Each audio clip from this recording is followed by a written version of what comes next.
I heard that in the 90s, you've also analyzed and corrected the errors in parts of U.S. history textbooks that dealt with Korean history. A friend of mine at the Ministry of Culture and Information asked me to do a research project that led me into a project of working with the Korea Society in New York and the Korean Academy of Korean Studies in Korea, where beginning in the 90s, for 20 years, I was involved in this project.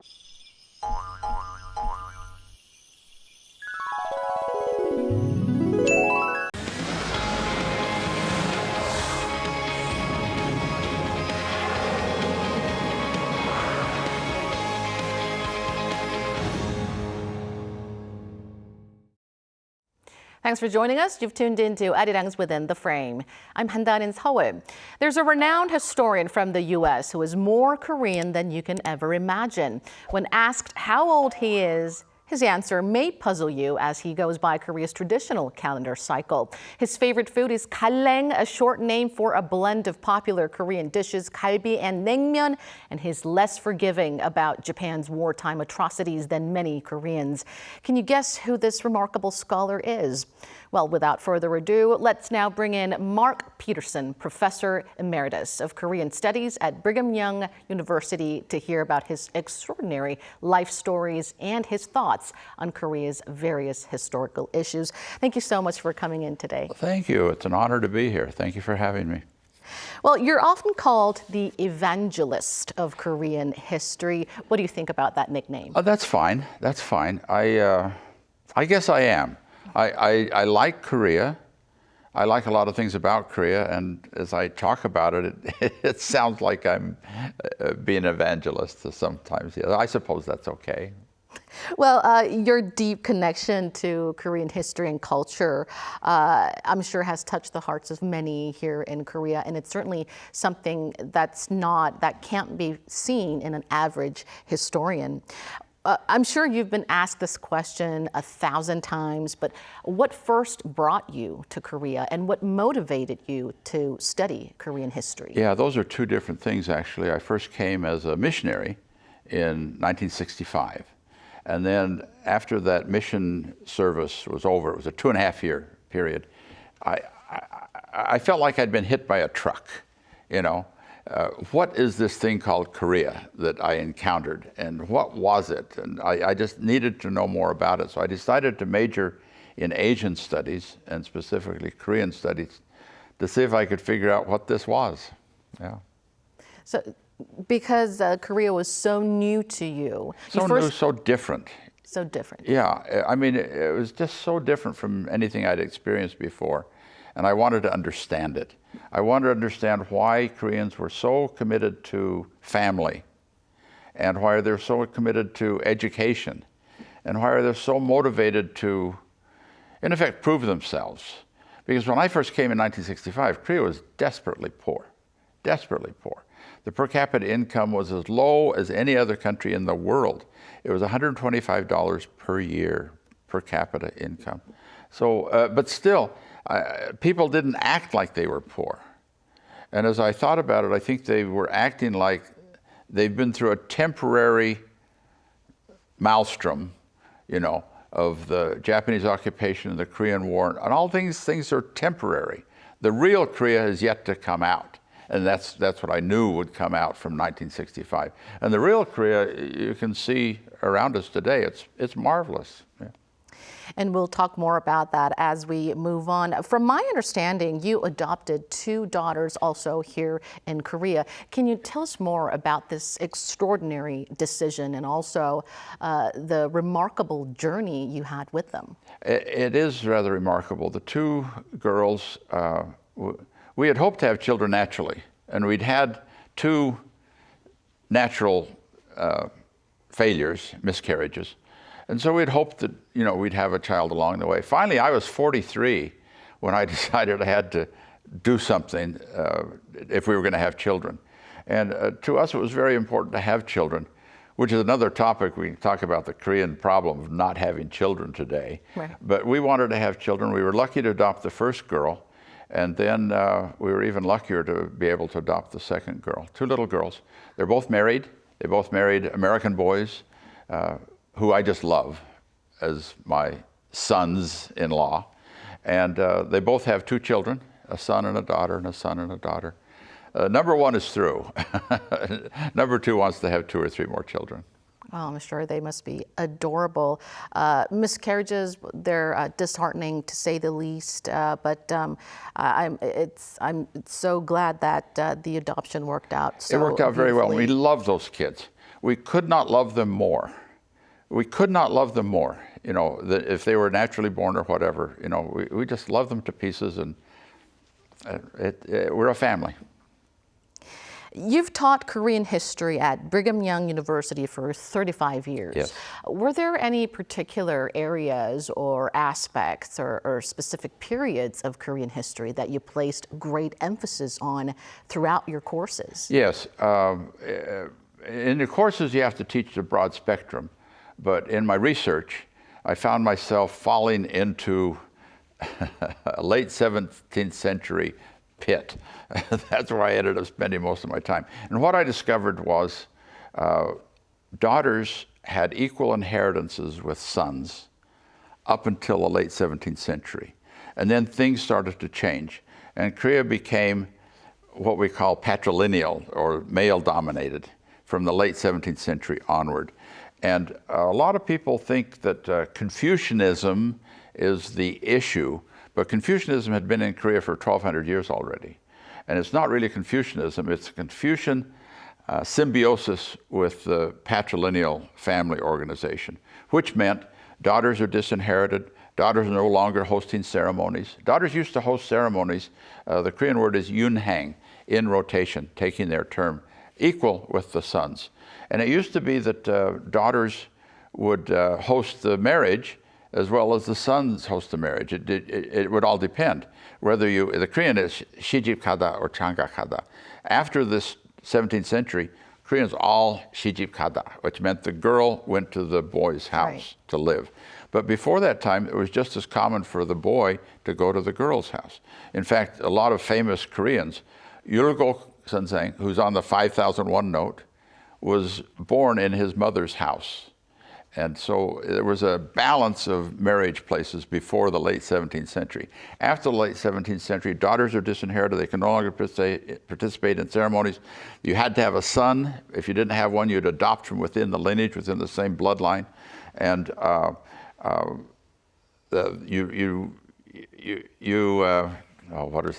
the other ones? There are several other things of the patrilineal development that changed Korea forever from that time forward.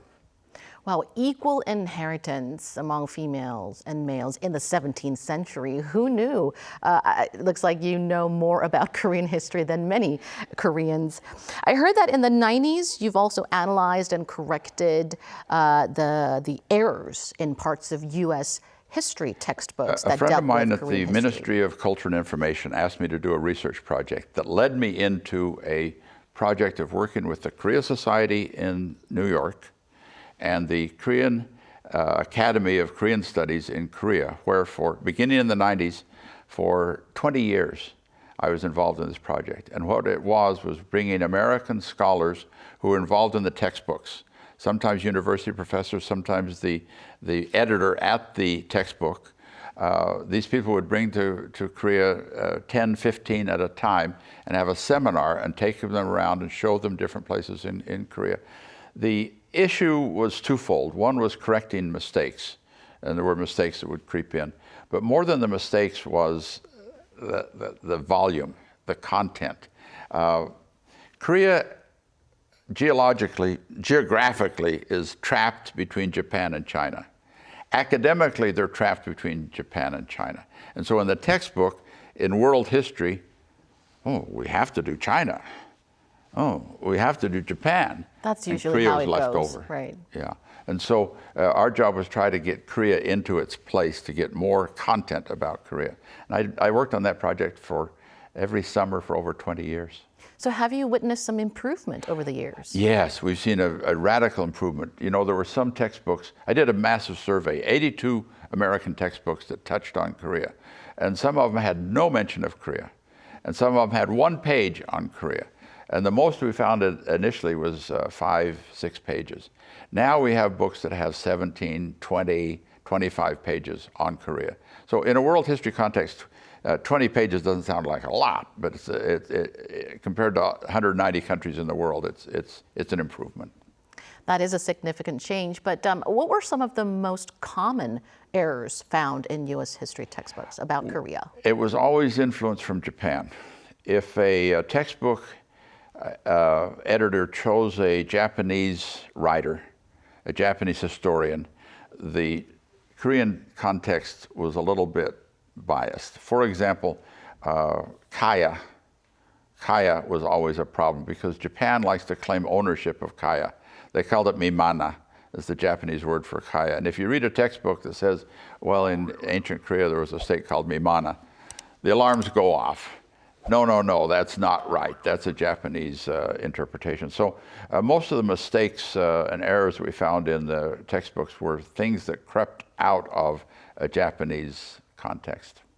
And speaking of Japan, your strong remarks about Japan's wartime atrocities has grabbed media attention recently. You said that you find it hard to forgive Japan's past wrongdoings, even more so than many Koreans. Can you elaborate Maybe more on this? so than Koreans. I don't know. Koreans are very forgiving, and that's a wonderful thing. But as a historian, I'm living this atrocity thing. And so it's more it's more clear in my mind as I look at it. I got into a brouhaha with a Harvard law professor.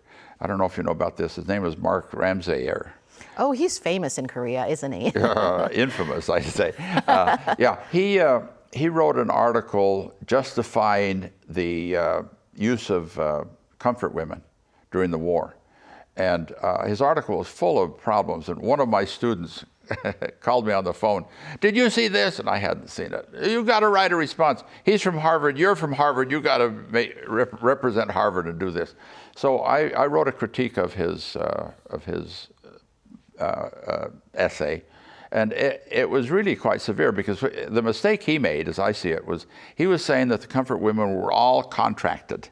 They all made money. They all volunteered to do this to make money. And they all had the contract. Well, I said, show me a contract. If there were thousands of these women and there were 2 contracts, there has to be 2 contracts by definition. There has to be 2 copies, one by the agent, one by the agency. And you have to have a copy of this. I said, show me a contract. Show me one. He didn't have one to show. And he's talking about women who, at this time period, were probably lower socioeconomic class. In the Japanese period, probably did not read Japanese, and they were expected to sign a contract. It's nonsense. So I wrote a critique about this, and several other people. The problem is, around the world, this essay, this research paper, had no credential, no believability. But he wasn't writing it for the world. He was writing it for Japan. And he was writing it for certain people in Japan that like to think of it this way, and he reinforced their point of view, although the article was completely full of errors. So I got into that brouhaha.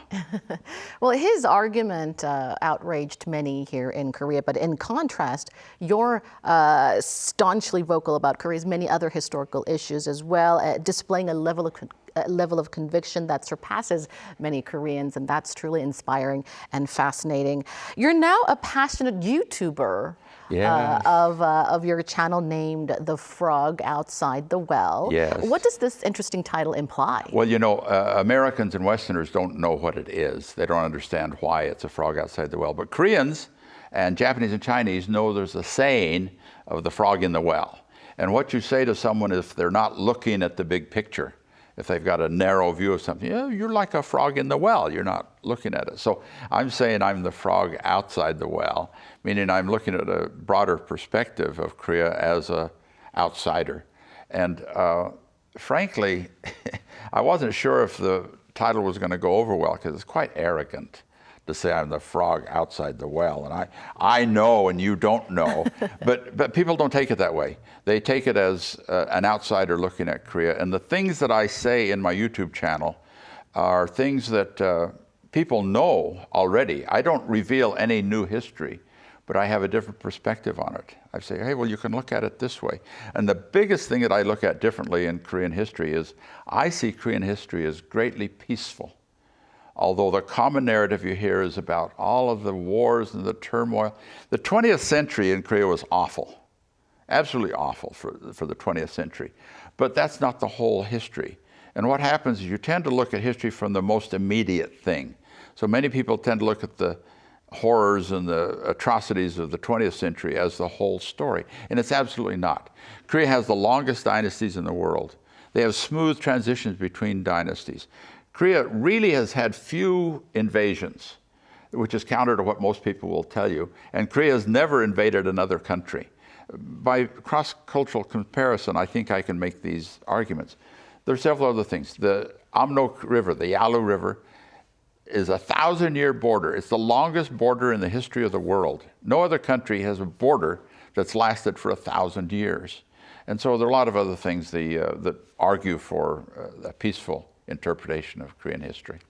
Well, you know, when we talk about Korean history, we mostly talk about the Korean War and Japan's colonial rule, but the fact that Korea's history overall was very peaceful, I think that itself is one good example of an outsider's perspective, a fresh angle of looking at Korean history. You know, the core of that I like to argue is the surnames.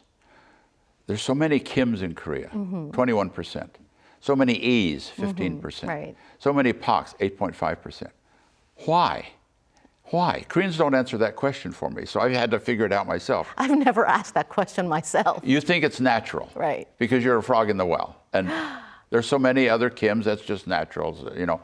And Han is not an unusual name, but there are a lot of people named Han.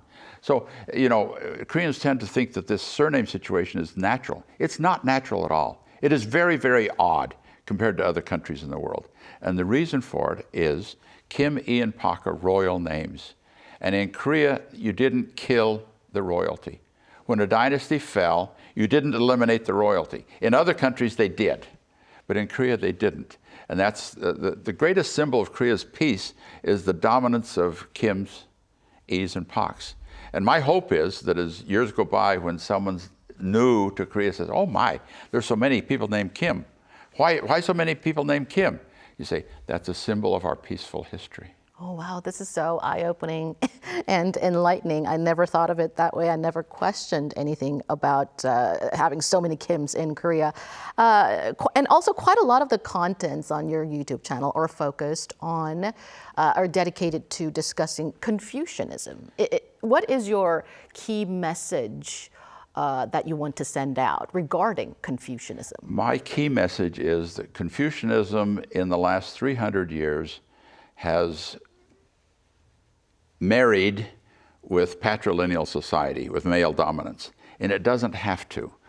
For 1,200 years, or 1,200 years, Confucianism was in Korea when Korea was bilateral, or in other words, balanced between the genders. There was some patrilineality and some matrilineality. Both were operating. It's funny when I ask a Korean audience, before you were pugesahwe, patrilineal, what were you? And the average Korean audience says, oh, moge, matrilineal. 아닙니다. That's not correct at all, because before patrilineality, it was bilateral, meaning balance between the males and the females. And so Confucianism made a mistake, if you can say it that way, by becoming patrilineal in the last 300 years. And now all they have to do is divorce patrilineality and be pure Confucianism. Pure Confucianism is wonderful. Hyo, filial piety to your parents. Chung, loyalty to the state. And then we say inui-yeji, right. Benevolence, justice, etiquette, and education. These are great values that Korea has for years taught their children. But now there's so many people that say, oh, I hate Confucianism. But what they hate is the patrilineal male dominance of Confucianism. You don't need to have that. Divorce that patrilineality and keep the pure Confucianism. And it's a wonderful set of teachings that make humans humans. So there are great virtues of Confucianism that we need to carry on. Just take out Exactly. the male dominance Take out part. the male dominance, yeah. Right. As a frog outside the well, Yes, that's me. you've been making significant contributions to promoting Korean history and also offering an outsider's perspective. In your view, what more needs to be done to further promote Korean history to the world, and why are these efforts important? Well, I think it's a matter of understanding, correct understanding. And, you know, a lot of people look at my YouTube channel and they say, oh, thank you for telling the world about our culture, which is what I'm trying to do. But I'm going to tell you a secret. 85% of my audience are Koreans. I'm really telling Koreans about Korean culture. And I want Koreans to think better of their culture. And if you think better of your history and your culture, it helps your self-esteem. When I first came to Korea, Korea was so poor, and the history was poor. It explained why Korea was poor. Now Korea is rich and prosperous and a great country, and the history needs to explain how it got to be so great. And the answer is within Confucianism and within the drive to education. You know, Koreans talk about the 교육열, the fever, the education fever. And they say, well, since the Korean War, since the division, no, education fever has gone back 1,000 years. Because for 1,000 years, you select people to serve in the government by how well they take an exam. The 과거제도, the examination system, goes back to early Koryo. So for 1,000 years, Koreans have looked at education as the center of success. And this is very different, for example, from the Japanese, where the center of success is the samurai, who uses his sword. But the Korean uses their pen or their brush. You know what we say about the pen and the sword? The pen is mightier than the sword. In Korea, the brush is mightier than the sword. And we've come up that way. Korea now is a divided country, but last year the World Bank announced that Korean per capita income is $35 ahead of Japan. So virtually tied. We've caught Japan. And Japan has been a unified country. We have been a divided country, yet we've caught up with Japan. All right, our final question for you today. It'll mark 44 years since the May 18th Gwangju democratization movement this Friday. And from my understanding, you wrote a paper titled Americans and the Gwangju Movement back in 1987, and where you argued that the U.S. is partly responsible for neglecting the violent crackdown. Can you tell us a little bit about this? Well, I was able to put on the record interviews with Ambassador Gleistein, who was the ambassador at the time, and General Wickham, who was the four-star commander of the UN forces at that time. And they both, in my interview, denounced the military takeover. They denounced Chun Doo-hwan's abuse of democracy at that time. And so I was able to put them on record as saying so, whereas unfortunately the United States was dragged into the Gwangju incident, the Gwangju democratic movement, as looking like a bad guy, but they were really dragged in against their will and manipulated by the military government. So that's what I was able to put on the record in that article. Well, we would love to sit here and hear more about your special stories, but I'm afraid that's all the time we've got. Thank you so much for the enlightening conversation. Oh, it's my pleasure. Thank you. And that brings us to the end of the show. Thank you for watching, and be sure to tune in same time tomorrow to join our conversation. Goodbye for now.